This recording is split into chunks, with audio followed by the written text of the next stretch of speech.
Press ডেকে এবার মেঘা আয়ুষের এঙ্গেজমেন্টের ডেট অ্যানাউন্সমেন্ট করলো ইন্দ্রাণী গাঙ্গুলি। হ্যাঁ বন্ধুরা, ভিডিওতে লাইক দিয়ে দেখতে থাকুন। যে মুহূর্তে কিনা মেঘা এবং আয়ুষকে নিয়ে নানান ধরনের কুমন্তব্য করতে থাকে চারিপাশে, প্রেস মিডিয়া থেকে শুরু করে খবরের কাগজে উল্টোপাল্টা লেখালেখি হতে থাকে, ঠিক সেই মুহূর্তে ইন্দ্রাণী গাঙ্গুলি এক পর্যায়ে সিদ্ধান্ত নিয়ে যখন কিনা হঠাৎ করে প্রেস মিডিয়াকে সমস্ত লোকেদেরকে একসঙ্গে বাড়িতে ডেকে পাঠায় এবং বলতে থাকে যে আপনাদের সমস্ত লোকেদের প্রশ্নের উত্তর দেওয়ার আছে। এবং তার পাশাপাশি আমি জানি যে আপনাদের সকলের মনে অনেক বেশি কৌতূহল আছে যে আয়ুষ্মান গাঙ্গুলি, যে কিনা গাঙ্গুলি গ্রুপ অফ কোম্পানিজের সিইও এবং তার পাশাপাশি একটা বড় বিজনেস টাইকুন এই শহরের, এবং এরকম একটা কম বয়সে এরকম অ্যাচিভমেন্ট করা, এবং ও আপনাদের সমস্ত লোকেদের নজর কেড়েছে। এবং তার পাশাপাশি ওর জীবনে যা কিছুই ঘটুক না কেন সেই সমস্ত কিছু নিয়ে আপনাদের মাতামাতি হবে, এটাই স্বাভাবিক, এবং সেই জিনিসটা আমি খুব ভালোভাবেই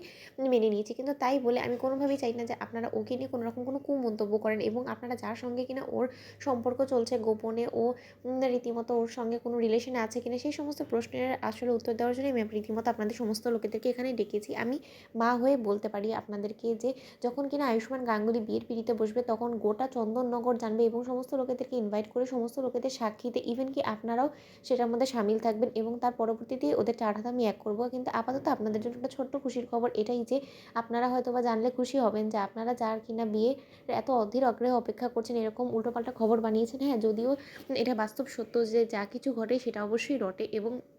যা কিছুই হোক না কেন আমি আপনাদেরকে আয়ুষ্মান গাঙ্গুলির মা হয়ে এতটুকু বলতে চাই যে আমি খুব শীঘ্রই ওদের চার হাত এক করে দেবো। এবং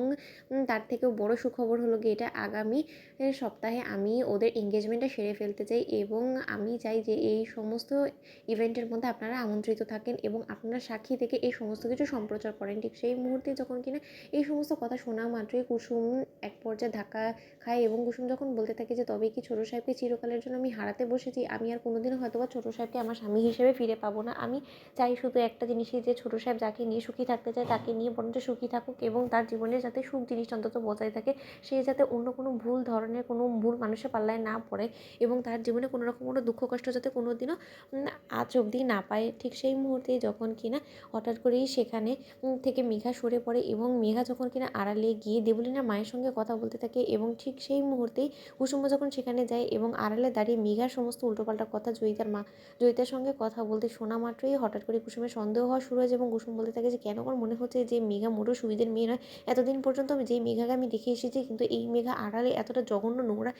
সেটা তো আমি কোনোদিনও কল্পনা করিনি। কোনোভাবে মেঘা আবার দেবলীনা ম্যাডামের কোনো আত্মীয় হয়ে এই বাড়িতে ঢুকে পড়ার চেষ্টা করছে না তো? যদি এটা হয়ে থাকে তাহলে গাঙ্গুলি পরিবার এবং তার পাশাপাশি ছোটো সাহেবের জীবনটাকে রক্ষা করার সম্পূর্ণ দায়িত্ব আমি নিজের কাছে তুলে নিলাম, এবং আমার বেশ মনে হচ্ছে যে উনি জয়িতার সঙ্গে কথা বলছে। তো বন্ধুরা, লাইক এবং শেয়ার করে সাবস্ক্রাইব করো।